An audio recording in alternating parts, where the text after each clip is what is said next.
আলহামদুলিল্লাহ, প্রিয় দেশবাসী, আমরা শান্তিপূর্ণভাবে ঈদের নামাজ আদায় করলাম। নামাজ আদায় করার ফলে আমরা মাঠ ত্যাগ করতেছি খুবই সুন্দরভাবে, সুশৃঙ্খলভাবে, কোনো হাঙ্গামা কোনো ধরনের যায় জামালা নাই।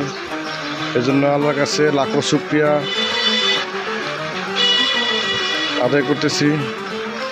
আল্লাহ যেন আমাদের বাংলাদেশের প্রত্যেক মুসল্লি ভাইদের ঈদের আনন্দ সুন্দরভাবে পালন করতে পারে। আল্লাহর কাছে আরও শুকরিয়া আদায় করতেছি। আমরা যেন প্রত্যেকটা মানুষ, আমরা প্রত্যেক মুসলমান যেন সুন্দরভাবে জীবনযাপন করতে পারি। আমরা যেন প্রত্যেক মুসলমান ভাইদের সাথে সহানুভূতি দেখাই। আমরা যেন একে অপরের পাশে দাঁড়াই।